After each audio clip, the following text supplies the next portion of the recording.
Deputy President said in his speech yesterday, we really are a backbone of South Africa's economy. Politicians in particular are talking about what they might do. There was a lot of we need to. To be honest with you, I've got zero faith that anything is going to go beyond just talking. You know, some people talk about that in future you'll be buying a home battery with an attached electric vehicle, because your battery will be the biggest expense for your home and for your car. I know Yanesh is itching to respond to some of your comments. We can definitely debate the EV topic. The reality is that Africa doesn't have the infrastructure for what we call future mobility.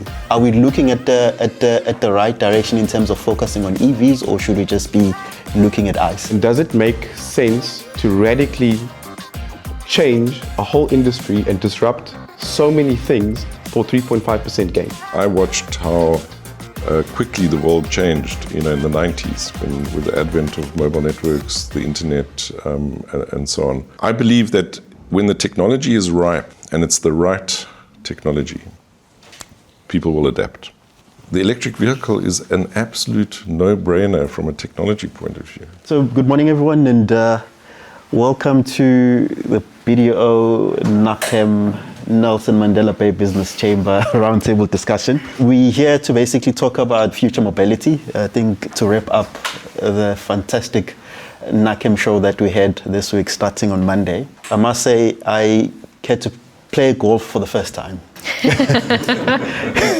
It was an interesting one. I think when I got to the 9th hole, I was like, yeah, this thing has to end now. It felt like it was just taking forever. I'm terrible at introducing people, so I'm going to allow you guys just to introduce yourselves. Thanks, yeah. So Yanesh Naidu from Gendermark Automation. Basically, my experience has been designing and building production lines that assemble automotive components, including internal combustion and EV. So my position definitely comes from a manufacturing perspective. Beth Deltry, Head of Policy and Regulatory Affairs at NAACAM. My background is originally in economics, although at the moment I think I consider myself possibly more of an events manager with the NAACAM show. But yeah, background is really around the policy element and NAACAM's work in both trying to preserve what we have as existing capabilities in South Africa, but also how do we prepare ourselves for future EV mobility as well. Martin Zanne, I'm the Chair in Automotive Engineering at AIDC and Nelson Mandela University. My background really is originally mobile networks. I grew up in R&D of mobile networks in Germany. And there I learned the rule of exponentiality, and I will talk about it just now. And yeah, I'm currently also consulting in this space, so that's my background. Yeah, you see, I was never going to get that right. I was never going to get it right. NAACAM made history this week. We're coming from, or rather wrapping up, what I think was a very successful NAACAM show. It's historical because it's the first time coming to the Eastern Cape, Nelson Mandela Bay, basically the home of automotive. Also looking at the attendance and looking at the excitement, because I was literally there from Monday, like I said. I think I attended all of the sessions. Everyone was excited. I think day one of the conference, we had Minister Pakstawu, the Minister of Trade and Industry. Day two, we had the Deputy President, we had the Minister of SMMEs, as well as our Premier. What was interesting though is that with all the address that day, their presentation and their talks, there was a focus on a number of things. I think one of them being localization. Number two, the fact that we need to start looking at other markets, but more specifically looking at Africa as a new market, because I mean it's a continent with a population of about 1.5 billion. Obviously touched on APDP2. And then also touched on the importance of protecting the automotive ecosystem. So maybe Beth, I'm just going to start with you. If you can maybe just start your thoughts, your highlights in terms of the NAACAM show, what are the takeaways, and maybe what do we then need to do going forward? Yeah, that's a tough question to start with. There's a lot to sum up from it. Look, I think NAACAM show as a core kind of mandate or principle behind the NAACAM show is really to showcase excellence in the auto component manufacturing value chain. I think the OEMs are often viewed as the rock stars. There's shiny Mercedes to put a signature on and the like when you go to their shows or visit their plants. And we're the unsung heroes. You don't see our parts, but we are an essential part of the vehicle. And so for us, it's really about trying to get awareness of exactly that and really showcase excellence. And I think particularly from an exhibition side, anyone who walked through that exhibition would know, I think certainly that part of the brief was well achieved. I think we really did put on an excellent display of exactly what we're all about and exactly why we're such an important part of the South African economy. I don't even want to just say of manufacturing. I think Deputy President said in a speech yesterday, we really are a backbone of South Africa's economy. And from a component side, we always are also unequivocal in that for South African industry that is just OEMs makes no sense, nor does it anywhere in the world. We are where the jobs sit, we are where localization sits, we're where skills development sits. And so I think that really did come across quite strong across the conference platforms and the exhibition. From a conferencing perspective, I think there was a lot of discussion around exactly as you said. For me, the big takeout was the collaboration side of things. I don't think we've ever seen as much government interest in the component sector. I don't think we've ever seen as much what we call kind of associated partners interest in the component sector. And I think we've now got all the voices in the room, and I think all the voices coalescing around a singular sector. And whilst there's multiple challenges, the recognition that we have a big challenge to start addressing. The show took place at a really interesting time in that, on one hand, that time everyone's really busy and stressed and concerned about where the industry's going. And so there was a question mark around, well, would there be good uptake of the conference? But at the same time, it's a critical time because this is where the conversations really need to move beyond conversation and into actual action. Otherwise, we're never going to really move the sector forward. So I think in that sense, the right conversations were had, the right kind of points were probably hit upon. Now, certainly as an association, and I hope the rest of the sector, we've now got everyone kind of linked up and together. Now it's really about, well, what do we do to pave the path forward so that I can say maybe in a year's time, well, cool, not only was the NAACAM show a success from a pure event perspective, but it was also a success in terms of maybe changing the direction of the industry a bit and moving it forward. All right, thanks. I think I want to pose the same question to you, Martin and Yanesh, in terms of your thoughts in terms of the conference, because I think it is important. Like I said, it started the right conversations. I think everyone is aligned in terms of the issues. Your thoughts? Yeah, I mean, it was very refreshing. I really enjoyed the contributions of everybody, of the panels, the speakers, and the initiatives which are being triggered, and the support from government. Really good to hear. Obviously, the rubber needs to hit the road, and it needs to hit the road very, very, very quickly. So fortunately, we have a strong existing industry, but it's at a big turning point, as a lot of the speakers said. New energy vehicles, particularly battery electric vehicles coming in, hydrogen a little bit further down the road, but battery electric certainly is going to disrupt a lot of things. But it's about electrification, so the whole adjacencies to the electric vehicle, like charging infrastructure, supply of energy to the charging infrastructure, things like that need to be hammered out very, very quickly. Maybe one needs to continue the conversation with the component manufacturers around, the adjacencies. So charging infrastructure, and there's some private initiatives like Charge or Zero Carbon Charge and Rubicon, companies like that have triggered a lot of effort to provide a charging infrastructure, but it's very small. So when we talk automotive and automotive industry and new energy vehicles, we actually can talk a lot broader, okay? Because suddenly going into renewable energy, solar systems. So who's supplying the complete renewable energy infrastructure? Batteries, not only for vehicles, but there's a lot of links to home installations. Some people talk about that in future you'll be buying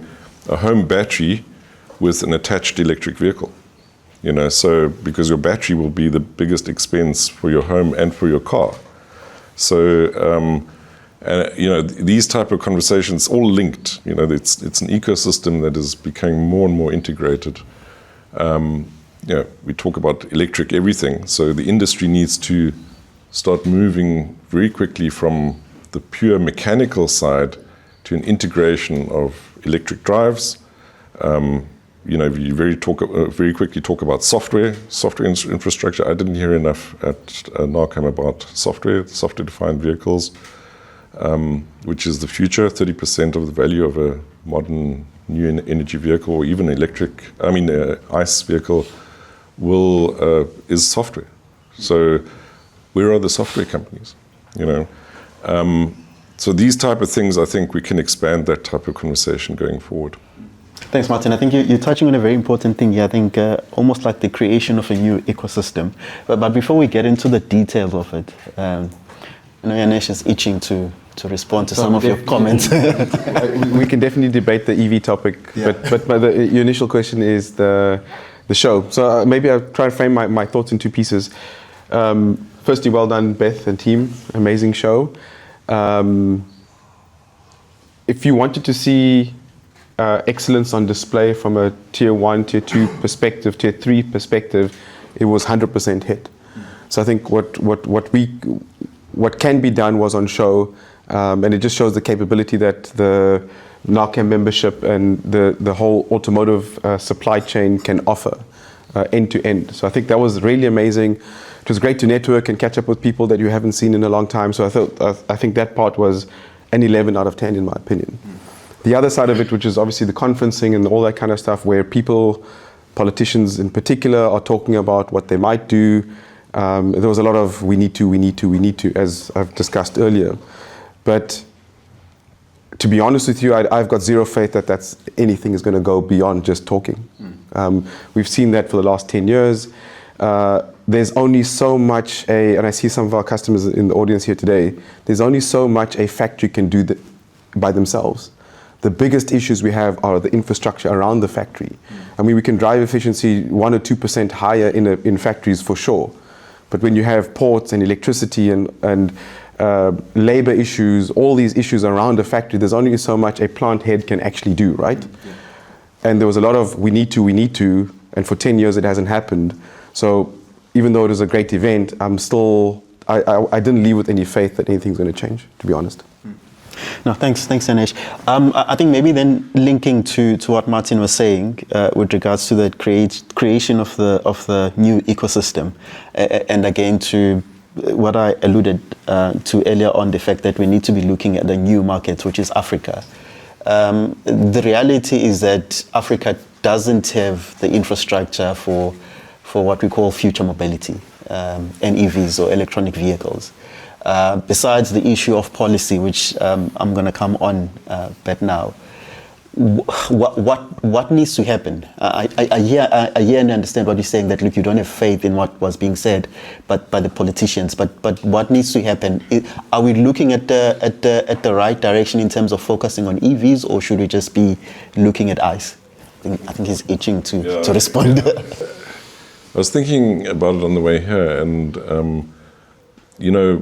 I can draw, and I mentioned the mobile networks on purpose in the beginning, because I watched how quickly the world changed, in the 90s, with the advent of mobile networks, the internet, and so on, IP communication.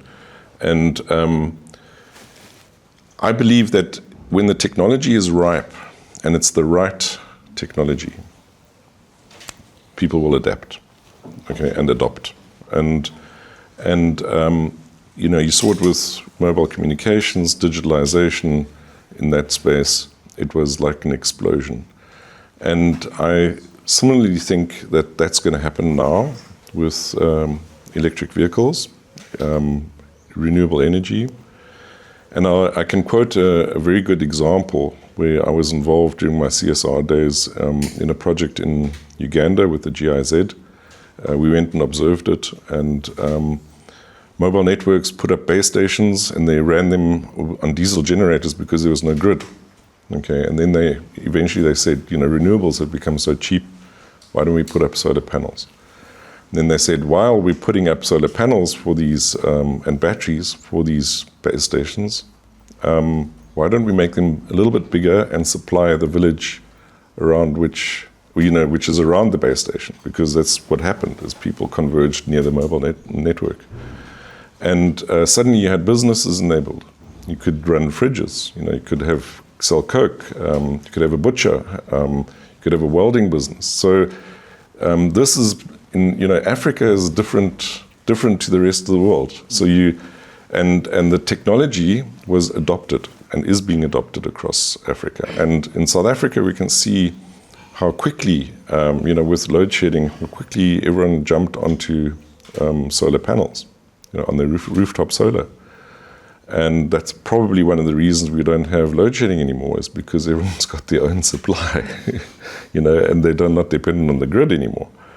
And, so I think it's that exponential curve that we're on the knee of that exponential curve.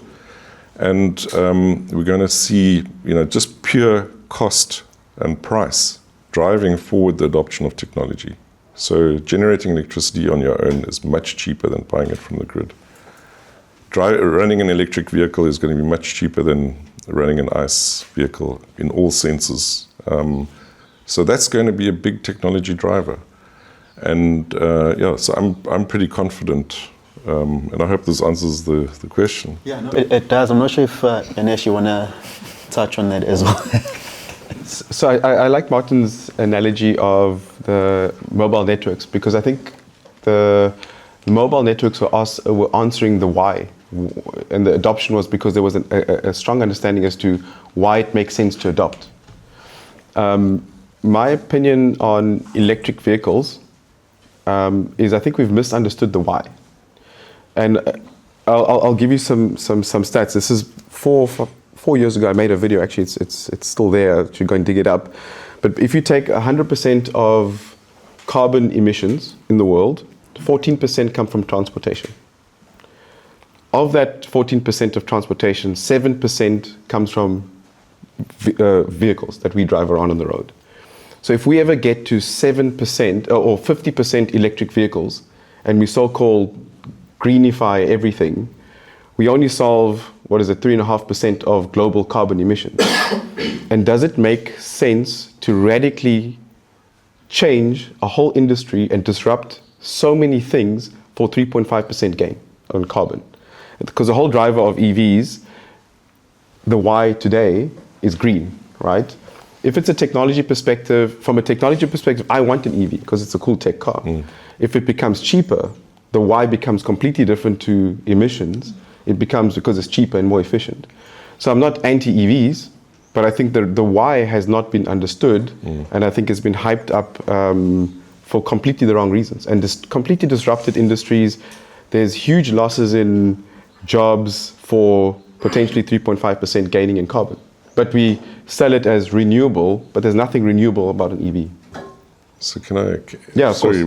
Yes, I'm not giving you a chance, but I do need to No, respond to that. So there was an interesting video, and I was just trying to think of the guy who put forward this hypothesis, and apologize to him for using his argumentation. But imagine if we didn't have ICE vehicles and everybody was driving around in electric vehicles, okay, and someone came along and said, I've got this fantastic invention, you take oil and refine it into petrol, and you put it into a cylinder and you create an explosion, and then you make 4 of them in a line, and you make a couple of thousand explosions every minute. And then you convert that through an oil bath and a drive, and you need a clutch mechanism, some gears, and a drive shaft and a differential, and then obviously you need a fuel tank, and this stuff is actually quite dangerous. So it's very flammable, so you need special fueling stations. Do you think anybody would change from an electric vehicle to something ominous like that? No one would. No. So it's my electric vehicle is perfectly safe. Battery technology was for a while problematic, but LFP battery technology is not doesn't have thermal runaways. It's only the higher energy chemistry configurations that are really dangerous. But even those are under control now. So the electric vehicle is an absolute no-brainer from a technology point of view. You know, it's not something that, you know, the first cars were in fact electric, and it was an oil and gas industry that drove the adoption of ICE engines and even blocked over the decades and, you know, for a good century blocked any development in electric vehicles. So the world has changed now. We've said there's a lot of issues with the oil and gas industry. It's not only the 3% pollution from the cars, you know, so to speak, but it's the devastation that the oil and gas industry has done with oil wells. You know, people need to look at as well. So it's a disaster, and it's a you know, a scarce resource. It's going to run out. So we've got an infinite resource from the sun. Okay, it becomes free. You know, if you put a solar installation in your house, you pay it off over 3 to 5 years, and then your energy is free. Free. There's nothing cheaper than free. And so to me, it's, you know, as people switch, you know, the mindset, and yes, you know, we've all got used to driving every week to the petrol station, filling up, going in and buying some milk and some bread while we're filling up and so on. That's the old paradigm. The new paradigm is going to be, you don't drive to a petrol station anymore. If you do, then it's a fast charging infrastructure where you spend maximum 5 to 10 minutes recharging your vehicle, and this is all possible. And then you maybe stay there for a cup of coffee because there's a huge cafe there, fancy place that people meet at to exchange, you know, business notes. But the paradigm is going to shift completely. Okay, and the rest of the time you charge the vehicle at home. Thanks, Martin. I wanna bring in Beth, but before Beth, I bring you in, just with our audience, if any of you have got a question, just raise your hand. We've got one already. Sorry, just a second, you're going to be mic'd up.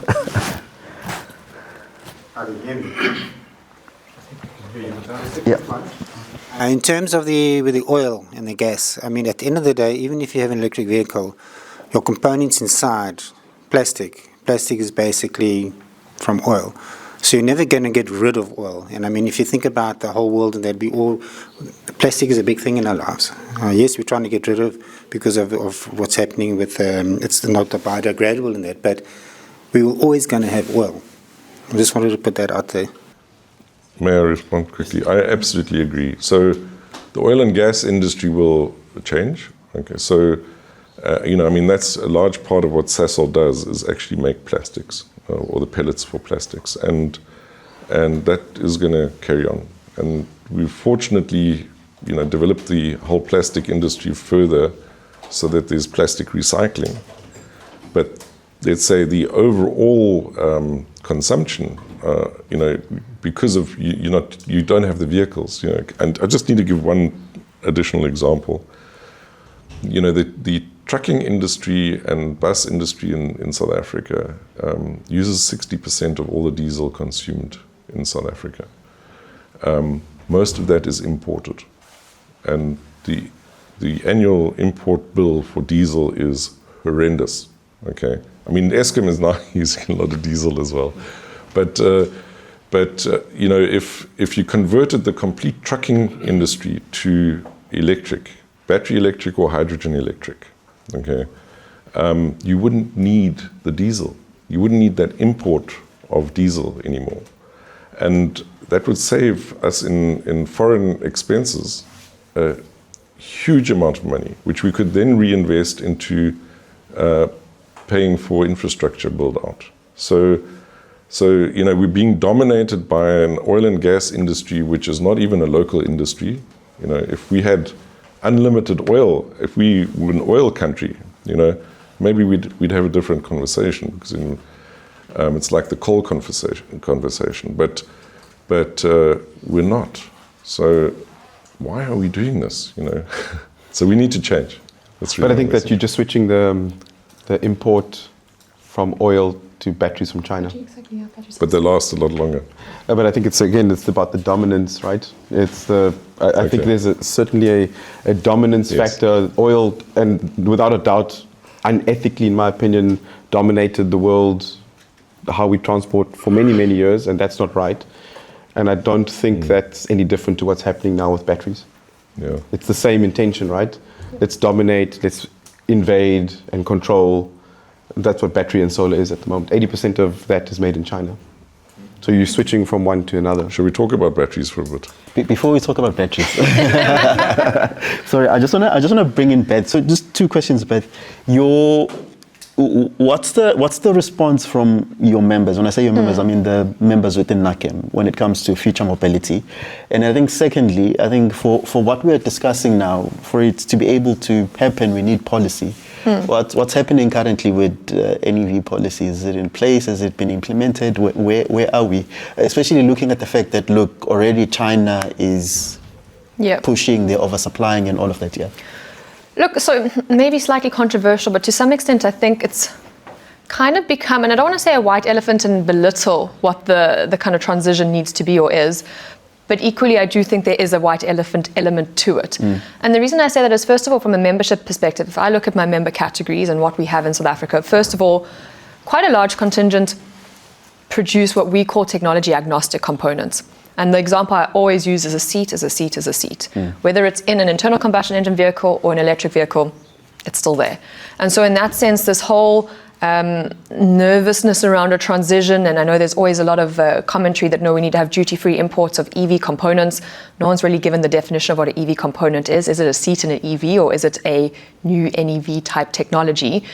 I don't believe that's necessary. I really do believe as a sector, with a large amount of technology agnostic components, plus an industry that naturally will always invest as we get the RFQs or the opportunity comes about. If our OEM tells us, Yanesh, we need this, please invest, Yanesh is going to invest. Or they bring in the multinational suppliers if the capability doesn't exist here. So for me, I don't honestly view a transition from a component perspective as a mission impossible. I also think it's somewhat, yes, while looking at the future, and we do need to support future technologies, we do need to find a way of bringing it in. And the reality is we do have to have a transition. Our biggest export market is Europe. We know Europe's got a ban on internal combustion engine vehicles. That realistically is why we as South Africa need to be transitioning. From a South African domestic market perspective, right now, and I think for a lot of the world, kind of multi-platform pathway makes a lot of sense. And in South Africa, particularly at the moment, I just can't see a world where within the next few years we have mass adoption of NEVs. There's just too many structural issues. And if we're talking Africa, it's even worse in that sense. So the reason we need a transition is Europe. There's no question about it. That's our end customer. That's why we're transitioning. But we often forget, and so we do need to support, just to finish that tangent, we do need to support kind of importing of skill, not of the component, but bringing in the capability to be producing these technologies. Mostly IP is actually probably what's needed here. But I do think we kind of forget that we actually have a really robust sector already. And I know we had a lot of conversations on the show floor, and one of the guys in the audience will know. We talk about all these new kind of energy components, and we forget, well, we've got the catalytic converter industry, which has been a big kind of bedrock of our sector for so long, and the world isn't 100% EV at this point.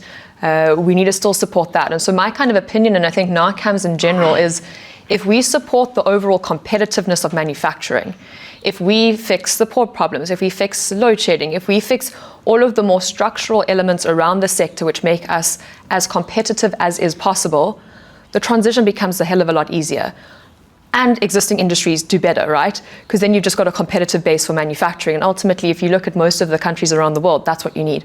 A competitive base for manufacturing, and then most things are possible in that sense. So I think, for me personally, that's really where, and I think a lot of the discussions over the last few days have been focusing, and maybe there will be some comments around it wasn't so future mobility focused, but a lot of the conversations were around, well, what do we need to do to restore core competitiveness? And I think that is the biggest policy question at the moment, is how do we restore core competitiveness in our manufacturing sector? A lot of that comes down to volumes, but that's another story. Is it also not impacted by policy? No. It is. No, it's a policy, and I think that's where we're saying is, for us, the APDP is, well, it's under review at the moment, or it's about to kick off a review. And there's a lot more inherent policy elements there that need to be tackled before I think we need a massive reconceptualized NEV specific policy. I think if we get APDP2 spot on from a competitiveness, localization, domestic market development, production growth, if we get those kind of key elements right, we're a lot of the way there. Then yes, of course, there will probably need to be, and I think we already do have AIS coming in with an increased incentive for NEV investments. There do need to be those kind of injections in to support, because there is a lot of reinvesting that will be required. But I think APDP2 is where the heart of the problem initially lies, and then there'll be other supportive policies that will be kind of tagged on to that to push the sector forward. Maybe the final thing that I've also always said in this is, at least for the short to medium term, I think ICE still has a big role to play in the global manufacturing economy in that sense. But as we do move on, I certainly don't have the crystal ball that tells us whether it will be 100% EV, what the FCEV will be, mix will be, what the ICE will be. But I do think there's a role for it all for it to be played for, I think. And we do need to try and make a plan that preserves existing stuff before we forget all about that and just move towards that NEV side. Last part of policy that I do think could work from an EV perspective, we've never as South Africa been forceful on the localization front. We've kind of had a trickle-down expectation. What is stopping the government from saying, okay, we fix competitiveness elements, but OEMs, if you want to produce here, this is the component you're localizing, or this is the subgrouping of components you localize. And for you to get a consumer incentive, because a lot of the EV conversation lies around consumer incentives, for you to get that, we need that. And I think those kind of tweaks and mixes will probably take us a step closer towards the end goal. But I also I don't think it's as doom and gloom and panicky as it sometimes is made out to be in the media. Yeah, I think you're touching now on another topic which I do not want us to go to, because there's a debate of your CKD, SKD, and the policies around the new OEMs that are wanting to invest in the country and all of that. But I think it's a debate for another day. You touched on skills, and Martin, you obviously represent Nelson Mandela University. I just want to touch on skills.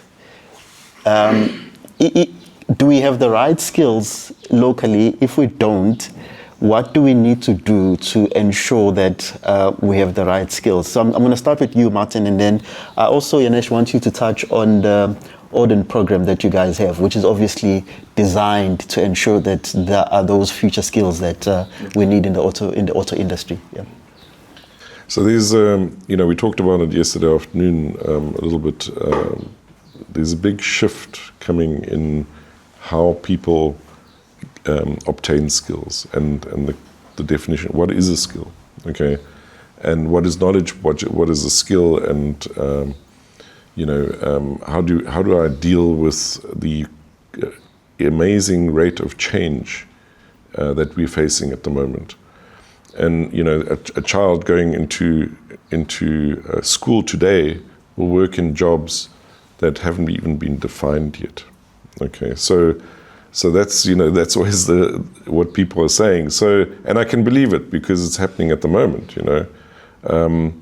So how do we advise students what to do? So it goes back to embark on a life of continuous learning. Okay, the half-life of your knowledge is 3 years. So what you learn today is going to be half, valuable in 3 years' time. So if you're not learning every day, every year, you're going to fall behind. Okay, you have to be creative. You have to be innovative. So we're moving from a world that was driven by knowledge, where you went and studied and you did a PhD and you became an expert in your field. You were the knowledgeable person. Everybody came to you to listen to you. You were the person sitting on the hill and people would come to you. Those days are over. Okay. In fact, a lot of the big players in the world are saying that actually don't want people who've studied for too long because they've got stuck. They want people who come straight out of school, maybe do a basic degree, because you still have to train the mind in your thinking processes, but then get involved in doing something constructive, and live life in industry, and you'll learn more there than you will at any university. So, people are talking about the end of the brick and mortar university. as well, and you can see it with Udemy. I mean, ODIN is a good example. So, you know, skills have changed. You can learn a skill on your own, okay? It doesn't change the fact, though, that you need to integrate yourself with people. So people skills are probably going to be the most important thing to learn and to keep on top of. Working in teams, working together.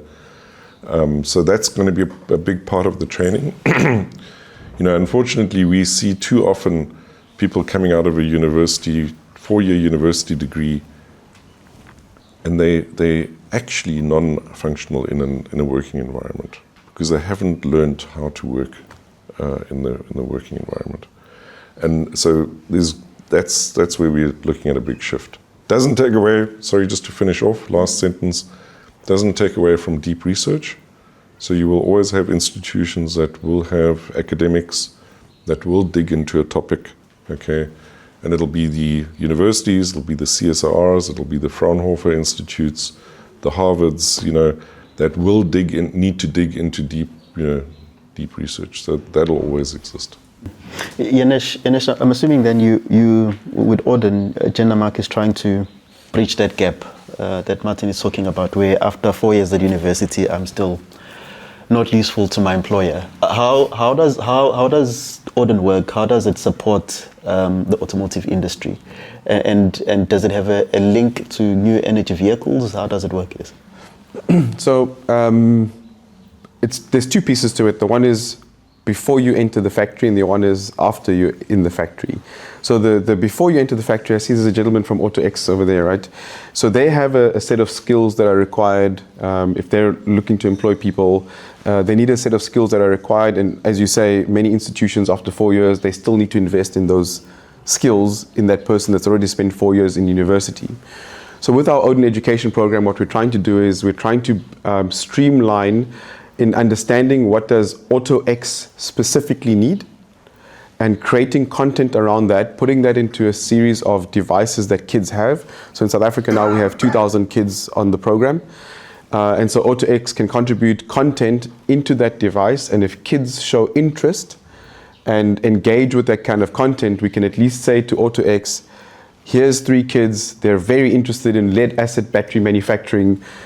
They've got a good understanding. We kind of test that understanding to show that deep interest in the topic. They can then provide more content to those 3 or 4 kids that are interested, and those kids out of school will be closer to what AutoX needs than a 4-year degreed person. And that's the intention of the program. So it's very, very early on, and we've got the first kids through that program. So the idea is to be able to engage with industry, understand specifically what they want, enable industry to create that content themselves. I see Ebespeker, or Purem, Kieran over here, what he may need, we can facilitate the creation of that content for Purem, put that into the device, and then find the kids that are interested, not force it onto them, but the kids that are interested and are passionate about what Purem does can be funneled to Purem. So that's the before you enter the factory part. Once you're in the factory part, this is where we start to use some advanced technologies like AI and computer vision to help guide the operator to be able to perform their tasks more effectively, assembling a component as an example. Think of it as Google Maps for the operator. Even to the point where they make a mistake, we provide the U-turn on how to resolve that mistake. So what we're essentially doing is we're now reducing the skills required to assemble complex components inside a factory with the aid of technology. So one of the principles is that technology shouldn't increase the skills required for an operator. It should be the opposite.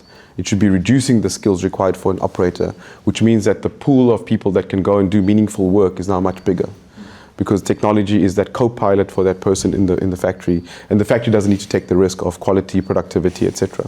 And so those are the 2 elements of ODIN that we're trying to solve. Thanks. Martin, I'm just going to ask a question, but I do not want you to answer it now because I want to quickly jump on to Beth. We obviously now then seeing private sector filling in the gap which they identify in terms of skills shortages. Our traditional institutions of learning not moving fast enough? but just pause. Don't answer yet. Beth, your members, I'm sure they come to you with a long list of problems. Is skills one of those problems that they come to you with? Yeah, 100%, without a doubt. I mean, NAACAM, I look after policy and regulatory affairs, but we have a projects division and we have a skills project manager for a very specific reason, and it's exactly that.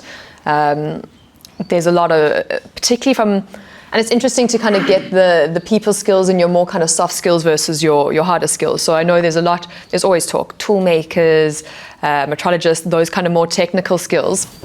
Apologies, let me stop that. Those kind of more technical skills, certainly there's a shortage of, but more and more we've done multiple kind of skills shortage studies, skills gap analysis, those type of research reports, and more the soft skills, the digital skills. If you speak to a lot of our members, they'll say, you know what, from a technical perspective, we'll find a way, we're going to train it on our own shop floor, we've got our own specifics, but where there really is the shortage is around the more soft skills, and then also the culture element. Are people entering the company wanting to learn, wanting to create an impact, wanting to really get up to speed as quickly as possible, interact with their teammates in a way that is suitable for the operating environment. So I think that's where the kind of a bigger part of the gap is now sitting. And so we're trying to work, and we work closely with NAACAM primarily as the sector training authority in that sense. And we've been trying to pilot a few projects with different members around, well, how do we merge together the technical elements, which we certainly need, but throw in some more of the people and soft skill side of it to try and create a well-rounded individual. But without a doubt, maybe after load shedding imports and the more immediate is my plant running, skills is up there certainly with one of the biggest challenges. But I think I'm not necessarily negative about what our future skills outlook looks like. I do think as much as maybe as the bottom end, there's a lot of work to be done to fill the gap. I know Yanesh and I have had the conversation before, which is we do actually have a lot of very talented and skilled individuals in this country. For me, the big thing is how are we getting them into the automotive sector. More and more we see our best trained are going to consultancies and the like, and really we need to try and make automotive attractive, and particularly automotive component manufacturing attractive, so they're not going. The OEMs can have some of them, but we need them to also come into the component sector. And so that's also for me is maybe the part that we often forget with the skills gap is not that there's necessarily not skilled people around, it's are they coming into our industry? Valid point.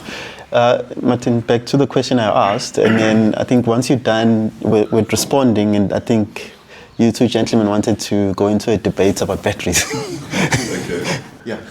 Yeah, so maybe just to start at the point where I left off earlier on about the brick and mortar institution. There will always be the place for the brick and mortar institution, and I think PTSA across South Africa and they here in Quebec as well is a good example. Tool makers, so we will for a long time still need expert tool makers, and that's a hands-on job. You have to learn how to work with machines, materials. You inventing, maybe as you're going along, a tool needs to be refined. You're trying, a little bit of trial and error, but you need to understand materials, you need to understand machines and things like that. So that needs to have a home, and it's going to be a brick and mortar place, okay? And you need guidance. You're going to walk in there, if you don't know what you're doing, you're going to lose your hand, So that type of thing cannot change very quickly and will not change very quickly. So that's going to be around for a very long time. Maybe eventually when the humanoids, AI-driven humanoids that can do all of these things, then that might change, But that's still a long way away. So in the meantime, we need stability. We do need policy. We do need safety standards. We do need accreditation. And that's really the big driver at the moment. And EXA there's a requirement, a legal requirement that every engineer practicing engineering needs to be registered at EXA as a professional engineer. And that's good. It needs to be that way because we do need to uphold certain standards. And that's the role of the institutions. And they have to be very, very careful that they don't change too quickly, because then they leave, 90% behind, 10% get it, 90% have lost the plot, and then we're in chaos. So the process of accreditation courses. We're setting up a Smart Academy at the moment at the AIDC, and very quickly you get into the discussion. You're going to give courses, you're going to train people there, you're going to give them a certificate. Oh, okay, you're going to give them a certificate, but what is the value of that certificate? Just because this person signed it, okay, doesn't mean that has any value. Okay, so because you're standing on the shoulders of giants in big institutions, they've been there for 40, 50, 100 years. They've learned their lessons. They know what is important. That's really why these institutions move slowly. It can be frustrating, okay, but there is also merit in that. Okay, so it's the yin and the yang. Okay, but certain areas need to move a lot faster. Yes, definitely. Thanks, man. Just to check. Oh, yes, there's a question. Hi, Ritabile is the name. Just on this skills topic and what I've seen there with the show, brilliant stuff. But there's something that I believe is still lacking, and I was hoping to hear it from the university or Gender Mark and the likes. We're pushing innovation, we're pushing quality standards and regulation, but there's something that we're missing, and it's a pandemic, but I'm not sure if we're not looking at it. I've been involved in that topic from an OEM perspective, but from a component manufacturing perspective, there's no focus on cyber resilience. And we are digitalizing systems, we are extracting data from the shop floor for insights and all of these things. We're introducing new dynamics within what used to be air-gapped, isolated. Is there any focus from a regulation perspective, from skills, forecasts, from what the academy is doing as well? Do we have that? Because one thing also that I've picked up, especially in the Eastern Cape, these are the rare skills, right? Firstly, the market standards here for salaries is pretty low. No one wants to come here, but we need these things. We've got an industry here. Do we have that maybe as part of some focus areas at all? Because the reason why it's important is that OEMs are putting so much focus on the topic, but there's no car without seats, right? There's no car without an exhaust. If you get breached from that perspective, do we even have that covered as part of the risks at all? Yeah? Before we get a response, I just want to check if there's no other questions. Maybe just last question from the audience. Yes. I've got a question or statement, but I think maybe let's first have the answer to your question. Okay, go ahead. I'm not sure. I don't know much about cybersecurity. I'll be honest about that. So we follow best practices. There's certain policies that we have to implement in our company and in our product, and we follow those best practices and policies. I think like most other people that are developing cyber solutions, but people still get hacked, and that's the reality of it, right? And to be honest, it's a skill even within our company we are lacking in. It's something that we're now, we've just had our cybersecurity audit and we found some holes, and now we're looking for the right skills to come and help us solve those particular problems. Interestingly, the holes were our fence around our building is too low. So I didn't know that was part of cybersecurity, but it is. Access control was a big issue between different departments and who can access what kind of data. So those are not typically hacking problems, but obviously from a security perspective and an IP perspective, there were some holes in our processes. So I can't sit here and claim to have the answers on what and advise on cybersecurity, because we've got holes in our own company, to be honest. Maybe I think to add to that, I think Gender Mark and Yanesh, that's not a unique example. I think more questions are starting to be answered. So I also don't know much about cybersecurity myself. I think more questions are coming up on it. It's a topic that I've seen this year probably cross my desk a couple of times, whereas last year and the year before that, it crossed my desk 0 times, which I think shows that it's starting to be considered, but certainly I don't think it is at the level or extent yet that probably the OEMs are at from an implementation perspective, but it is something that is coming up more, but certainly not to that level. I think within the component sector, a lot of it is they try to outsource as much as is possible. And the thing I always say is the reality at the moment is component manufacturers have been focusing on keeping doors open. And so whilst a very important topic, there's other things that have probably taken precedent over the last, or importance over the last few years. And so now maybe it's starting to come up a bit more and will become a requirement, much like I think one of the topics we had at the show was around sustainability and actually decarbonizing and doing your kind of carbon audits and the like.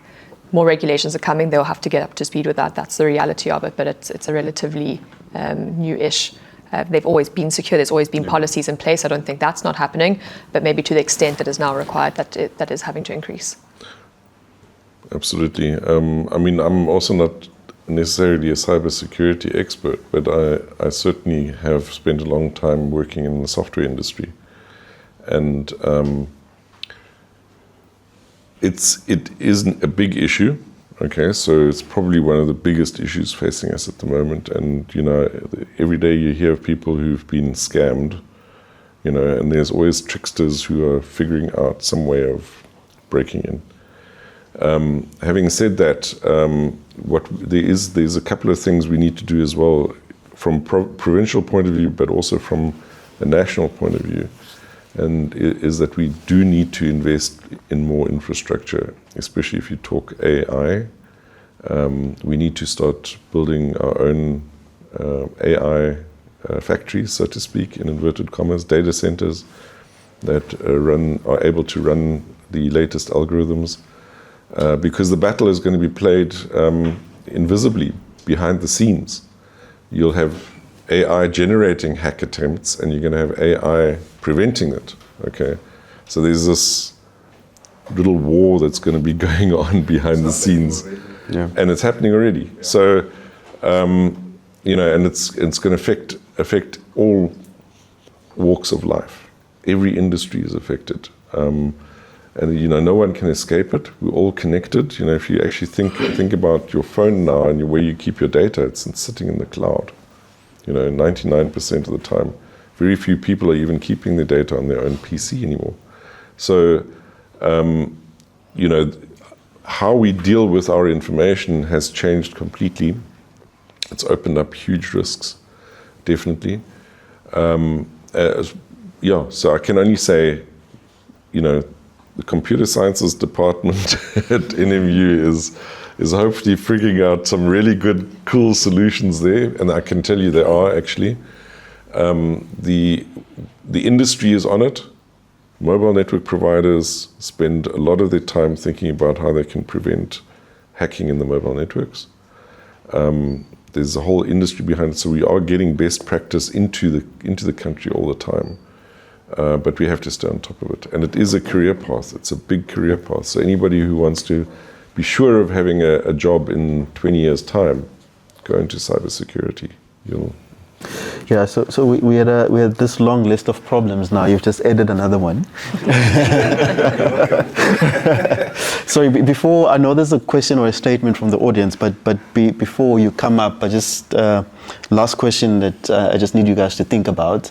It's obviously the issue of the battery, because when you talk about EV, I think that's where the competition is at in terms of, I guess, who can make the best battery in terms of how quickly it is for it to charge. But we also haven't touched on hydrogen, which is obviously another form of new energy vehicles. So I just want you to be thinking about that once we get a question from the audience. Yeah, it's a good time for me to come. Because where I'm coming from is from a manufacturing background. And what South Africa needs is we need manufacturing, and we need manufacturing to be exported. Like in the GDP of South Africa is 3%, compared to America that's 26%. So our future lies in manufacturing and export specifically. Therefore, we need to become attractive again to the global market. We're seeing that everywhere, and with all my visits over the globe, You go to Mexico, you go to Europe, you go to North America, you go to Saudi Arabia, all of those places, they want to localize. They want you to go there and put up your facility there. That's just going to, South Africa is sitting at the tip of Africa, so we're far away from the markets. So what is the incentive for them to come back and bring business to South Africa? That's where I feel we need to focus on, is how do we close that gap. Then secondly, we're talking about the internal combustion engine, we talk about electric vehicles and so forth. And I've got an analogy that I want to compare it to. It's like in the olden days, we had VHS and betas and cassettes, and it was like in shop. That was the way to go. And I see that as the internal combustion engine. It wasn't the best, but it was there. Then CDs came along and Blu-rays, and it was like in the next thing. And that's where I see EVs coming to the play, because there's no one. And then all of a sudden Netflix appeared, or like in audio streaming. And then all of that fell by the wayside. So I'm just concerned that we are too much focusing on EVs and with its challenges. And yes, it will be part of the future, but will it be the biggest portion of the future? Where's hybrids? Where's alternatives? But all of that, we would require manufacturing. And that's where, what are we going to do to make ourselves globally competitive in order to fulfill all of those markets? Thank you. I think you're making very valid points. I think I'll need you guys just to quickly respond to that, and then I'm going to take a last question from that gentleman there, and then quickly touch on hydrogen and batteries. Thanks, Etienne. So again, I'll start with the EV topic, and I think we've debated this and discussed it quite a bit. And I know, Martin, I may sound like I'm anti-EVs. I'm certainly not anti-EVs. What I am for is letting the natural progression take place and really to understand why. So you talked about VHS to CD to Netflix. There was a very clear why the transition happened. With EVs, the why is unclear for me. Because if it's about emissions, then I'm not convinced that that's the right mechanism. We should be having proper public transport, and you'll solve the emissions issue. Or you could cut emissions by 20% instantly by everyone staying at home on a Friday. Mm. So there's or work from home. If you can, obviously not everyone can work from home, but if you get everyone to work from home 1 day a week, you cut emissions by 25% at zero cost. Yeah. So that's what I'm saying. I'm not convinced the why that we've been sold with EVs is an emissions thing. I'm all for EVs because at the end, I think your cost of running an EV can go down to zero, as you say. But it should happen naturally, and the why should appear. Cost, I think, will be the one, but it must happen naturally, and it shouldn't cause destruction along the way, which is what it's done. The last point I'll make on EV is that fortunately we're in an industry that has a very clear marker on what cars are being produced in the world. So we make catalytic converter machines. And we have, I think we're probably like 40% of the market share around the world. So it's an estimate.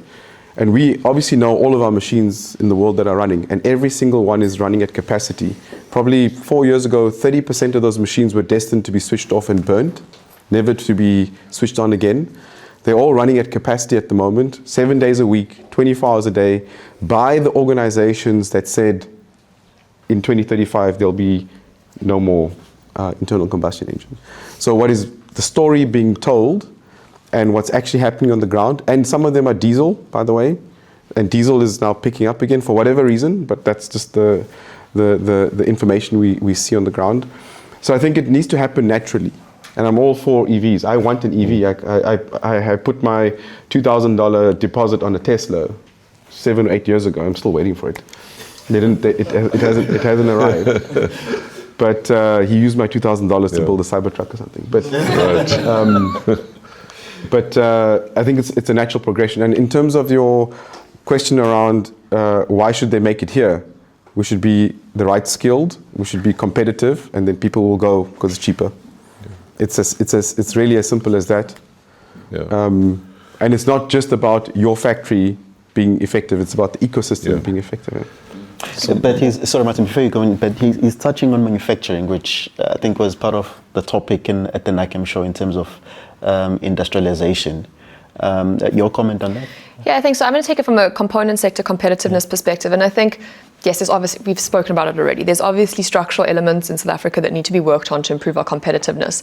But I also think there's a misconception that we don't have world-class manufacturing here. We have some facilities that are, you could place them in Europe, you could place them in America, in China, and they would be world class. What makes us less competitive?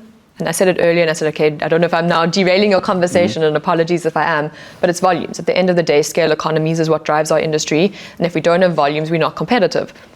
It's as simple as that. We're trying to run a factory, but we're producing at less than whatever % capacity. It's really hard to compete in that sense, and that's where I know our board president always says to me, Beth, if you took my factory and put it in Germany, or you gave me Germany's volumes, I would be world class. I would be top tier. And that's the reality of it. So the question is then, well, how do we get volumes into South Africa? Yes, fix some of the structural elements. I think a lot of work needs to go into our own domestic market. The rise of imported vehicles and consumption of imported vehicles, and it hits the component sector too. If you look at any of our aftermarket components, this Metro knows it better than any other with the Goodyear. If you look at the windscreen aftermarket segment, we are not sufficiently protected from imports. That is eroding our market competitiveness because we don't have demand, no supply. Volumes go down, it's plain economics, right? So there's a lot of work that needs to be done there. Africa, I think, longer term solution, frankly, I don't think that's an immediate, it's not the magic one for us. I don't think at this point in time, maybe in 10, 15 years, it becomes something more useful. But at the moment, the volumes just aren't there. But we do need to find a way to be growing our volumes. I think exports, at the moment, from a particular vehicle perspective, we are exporting quite a fair share of our vehicles, but I think the domestic market for me is where currently the big question mark sits as to how do we unlock that part, because that already will add in, I can't remember the exact numbers of the master plan, but with that domestic market component coming in, that kind of fixes the policy program, it fixes a lot, that will suddenly tip the scale from a competitiveness perspective. I think that was my 2 cents on that one. Yes, Martin. Yeah, agree, and definitely manufacturing is extremely important. And I just want to throw 1 or 2 points into the discussion. The one was, I don't know if all of you were listening to BMW, I think it was on day one, with Donnie Bester, the way he started out, and what he said, basically said, he's worked around the world, and he's recently come back from China, and he was shocked at how many problems there are around and outside the factory that are hindering producing the vehicles. And so we have to be careful as a country that we make sure that the manufacturing culture is upheld. Okay, so you can't have strikes in a factory. Okay, because then your production stops, okay? And if you're in a worldwide network, then the next time they have to decide to do something in your factory, they're going to think twice. Yeah. So the whole country, including government policy, labor law, unions, and so on, needs to be geared to produce fantastic products and projects on time, just in time, and on time into the world market. Otherwise, you're done. They're not going to give you the jobs.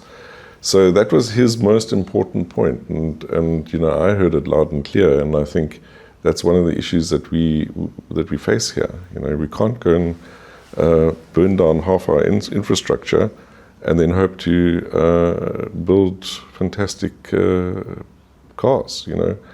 That's the one thing. The other thing is, if you look at, so I was part of the study while I was at CSR on the role of manufacturing and what happens. So there's that famous curve on developing economies where the portion of manufacturing contribution to GDP actually rises in developing and developed, and then fully developed countries, industrialized countries. And then interestingly, as GDP continues to grow, the percentage starts rolling off. Okay, and you can plot all the countries in the world, And there's this curve that shows the trends in the world over the last 30, 40 years. And South Africa went from beginning of 2000s, it dropped off like that. Okay, so all the countries have been doing that, South Africa went boom, okay. And we dropped from, and the stats were showing about 22% contribution to GDP to less than 10, I think it was. And that's a disaster, okay, because every manufacturing job, and I was part of the World Manufacturing Foundation as an ambassador, which is hosted in Europe, and they study manufacturing across the world, and they identified, it's pretty common knowledge, every manufacturing job precipitates between 4 and 15 additional jobs in the economy. Okay, so manufacturing is the biggest priority in any economy. Okay, you've got to make the stuff. And it's not only cars, it's agricultural products, it's, you know, materials, whatever you look at. So we have to get that right. We really have to get that right. Yeah. Thanks, Martin. I think just last question. Yes. Hi, good morning, everyone. I just want to come back to the industrialization topic in terms of manufacturing, the Industry 4.0. I think in terms of component manufacture, the multinational are a little bit better off than the local component manufacturer in that they have experts from the motherboard that can support and roll down the industrialization in terms of fund. I just want to touch on, Beth, what engagement are you doing in terms of local manufacturers that do not have the expertise and support in terms of, like your multinational, to bridge that gap in terms of moving them to be able to access markets, because they will be also competitive in terms of that. So I think that is the question that I pose to you. Any engagement have you had with government or anybody in terms of how do we address a purely local component manufacturer? Remember, there's also a new SMMEs that are coming in that are local, black, local, that are coming in. Towards manufacturing smarts, we need to support them in that front as well. So what engagement have you had regarding that one? Thank you. But just before you answer, I think let's just allow.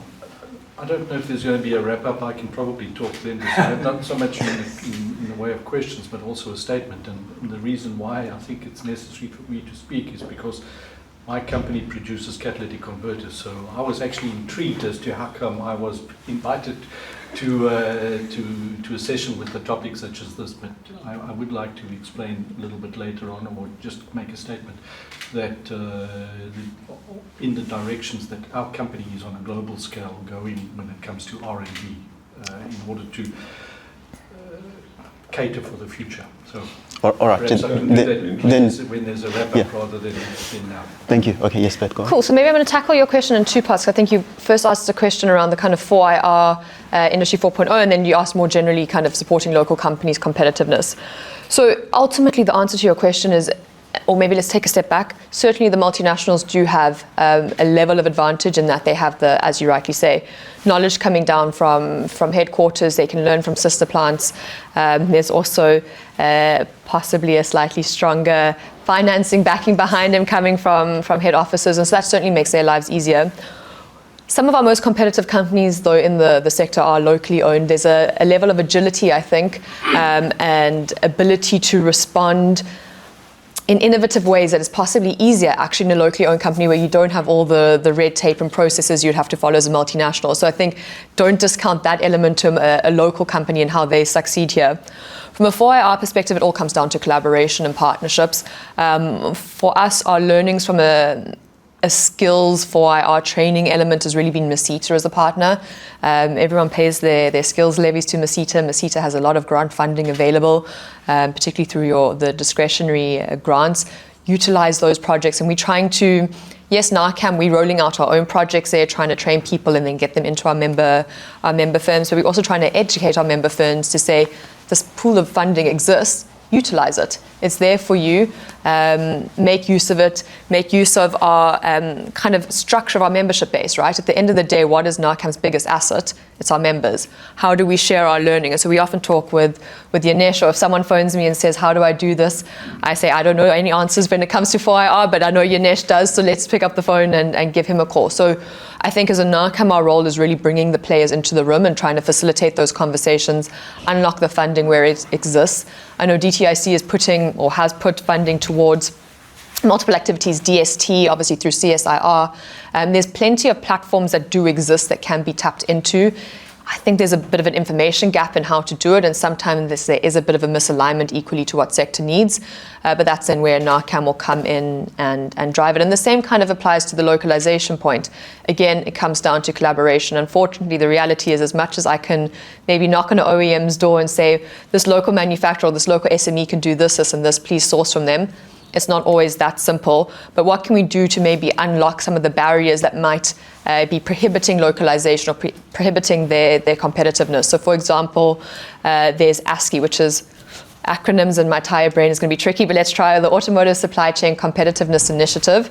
So that's a multi-stakeholder platform. It's got us as NAACAM, although NAACAM is no longer the facilitator, and we now have stepped back slightly from it and more of a service provider there. But there's AITF to make sure that that SMEs are brought into it. There's the DTIC to make sure government has a voice at that table. We have NUMSA, so Labour has a voice, and then OEMs also participate. So we've effectively got all the voices around a singular table, and there's multiple programs that it runs, world-class manufacturer and black supply development. And both of them look at, well, how do we bring competitiveness to the shop floor? So is it you need predictive maintenance? Is it that your scrap rates are too high?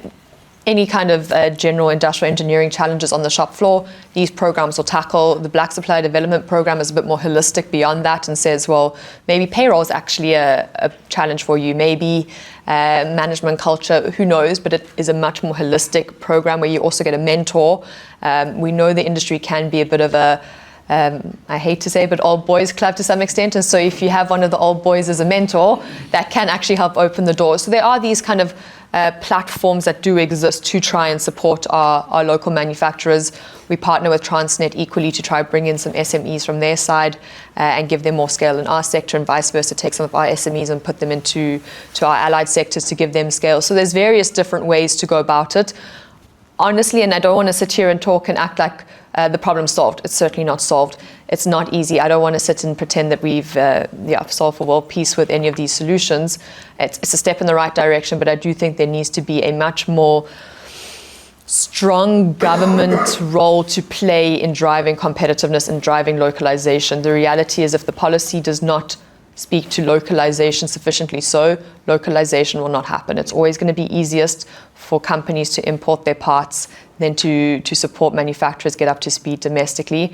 And so without that strong policy coherence, all of the kind of multi-stakeholder platforms together will not solve the problem. And so I think kind of almost, I guess, tying back into where we started when we were talking about the APDP2 review, I think if you ask myself, if you ask NAACAM, if you ask any of our members, what is the number one thing we need to take out of that review, it's how do we actually drive localization. The current way in which the policy program, and without going too technical into it, the way in which it's working is not driving localization one bit.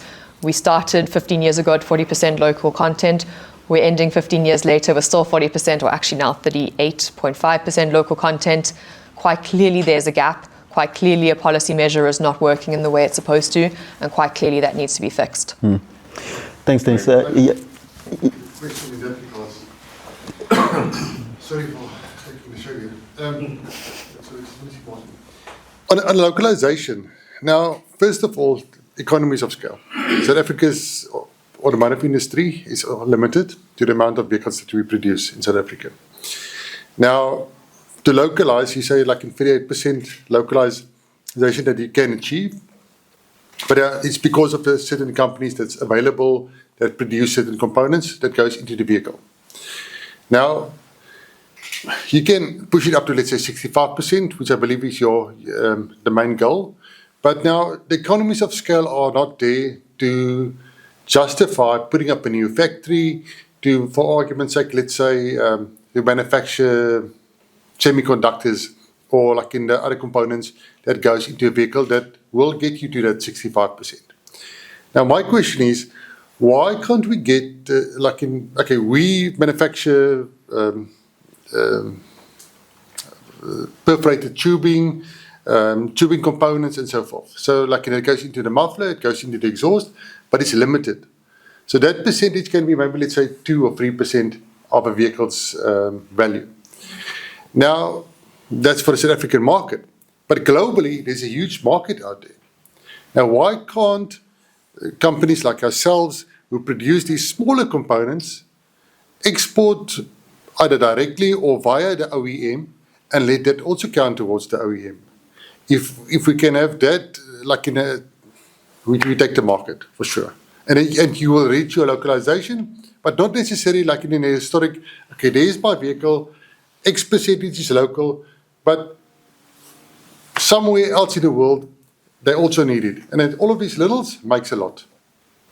Is that an option? To come work for NAACAM. No, absolutely. I think. Sorry. Before you answer, Pat, I just need one person, or maybe the two of you can share 30 seconds. I'm just worried about time because I know you need to catch a flight back to Joburg. So 30 second, and I'm interested just to then get a statement from the gentleman sitting there, and then we can quickly wrap up. So my 30 seconds, absolutely, direct component exports is our other key priority on our policy list of proposals for this review. So spot on, there already is some level of benefit for direct exports, but we should be doing a hell of a lot more to be growing direct component exports. The second part on the localization, I think Ugo's presentation at the NAACAM show kind of showed it really well, is there's a big range in one OEM's local content rate versus another's, which means we do necessarily have capability to produce certain components here, which is still not being sourced. Windscreens is a perfect example. We can produce windscreens here, yet some OEMs still opt to import it. How do we get that part right? I think comes down to a level of policy influence. Thanks, Ben. So I also agree that raise local content, you have to manufacture locally. I think Industry 4.0, Fourth Industrial Revolution, has actually made it easier, okay? Because the requirements are much clearer. You get a set of drawings, designs, standards given to you. You just have to make sure that your factory can adhere to that, okay? And can handle the inputs and outputs, okay? So we all need to jump onto the 4IR bandwagon. We need to make sure that we all understand what is actually required of an organization to work in that new environment. And companies like VW, BMW, and so on have contributed hugely in South Africa to getting that standard up. So supplier development very often comes from the OEMs, driven by the OEMs. So support the OEMs and keep the OEMs here is going to be a big part of it. Thank you. I think if we can just then have, I'm not sure if he's got the mic, and then once you're done, just 30 seconds closing remarks, and yeah. Yeah, thanks for the opportunity. As I said, I thought I was a bit intrigued as to how I'm here for such a topic, seeing that the product that we produce in South Africa as Purem, the company is Purem, by the way, by Eberspecher, so we're part of the Eberspecher group, is exhaust technology. And it's not purely catalytic converters. There's more to exhaust technology these days than a muffler or a silencer and pipes and the catalytic converter on its own. But I thought I'd share, because of it being so topical, I thought I would share a little bit about the broader company. Of course, it's a global multinational. It's headquartered in Germany. And our R&D focus is really in two different directions. And don't ask me the percentage split, but there's a number of directions. One of them is hydrogen, I would say in general, hydrogen internal combustion engines, hydrogen fuel cells, because we also recognize, of course, that there's some level of inevitability to moving towards new energy vehicles. So, of course, we must position ourselves as a global company to be able to cater for that. But there's another level of research and development that focuses very much still on what is prevalent in the world today, and that's the internal combustion engine, whether it be petrol or diesel. And if you consider in Europe now, we're moving towards the Euro 7 standard, and this is a tough standard in itself. So a lot of our technology is focused on dealing with the here and now, and technologies that would then improve the overall emissions of an internal combustion engine, because it's still with us for quite some time. Just recently in the Vienna Motor Show, and I wasn't there, but we had some feedback. The information is that the European Union is shifting some of the goals out. You know, the 2035 goals, or what the emission limits are, if you will. There's also some flexibility there. And so as an organization, we must also make sure that we take care of the here and now. And I think to a point that was made earlier on, possibly Yanesh, we see our European companies that are in the exhaust technology are full up. They are running 7 days a week. And these are all supplying internal combustion products to the OEMs. So it's still there, it's still relevant. We would need to really focus on getting our portion, and if you go back to the stats, you know, historically our kind of industry has supported sometimes up to 40 or 45% of component exports out of South Africa. That doesn't mean that we should have a free pass, but we should certainly continue to fight for our slice of the pie. And we see it waning a little bit for a number of reasons. And it's not because there's an EV scare in Europe or in any other markets. There's a number of other factors, but it's still there. And you know, like I said, there's an inevitability, but for the moment we need to fight for our share and continue to focus on our manufacturing expertise and continue to build on that to prepare also for when we have to transition into something else in the future. Thank you. Thank you very much. I'm sure you guys are itching to respond to that, but we're limited with time, unfortunately. I'll actually speak to Denise and Lunga and see if I can invite you guys back, because I'm interested in that debates with regards to the batteries and all of that, and hydrogen. We're not the only ones debating. People around the world debating it. Yeah. So if we can maybe just 30 seconds closing remarks, and starting with you, Yanesh. Yeah, for the sake of time, thanks for having me.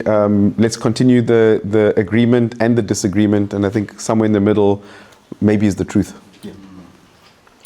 How do I top that? Take the truth and then make it action, I think, is the final part to that statement. So Yanesh and Beth gave me an extra 50 seconds. So I'll use my 30 seconds on the battery topic. I know it's unfair because no one can respond, but one simple thought, okay, just to take away, and we'll debate it next time. Singularity University has, I don't know if people know it, has studied the exponentiality in the world in medical science, in all industries. And one of the conclusions that Singularity came to was that we're going to reach the point in time where we've mined all the minerals, all the materials that we need to be sustainable. So we'll not need any mines anymore. So we will not need any new resources, okay, if we do things right, okay? So we have to go to renewable energy. We have to start recycling the stuff very efficiently. And battery technologies are being recycled now. So you're going to reach the point where it's actually going to be more batteries are going to come out of recycling than are going to be produced new, okay? And that's the opportunity for South Africa. So let's make sure that we build a decent recycling industry. We can recycle cars completely. You know, as you use more aluminium is fantastic for recycling. Plastics we can recycle. Okay, let's recycle the batteries, and then we can become and get the energy from the sun. You know, so that's a whole another topic I can talk on as the nexus topic.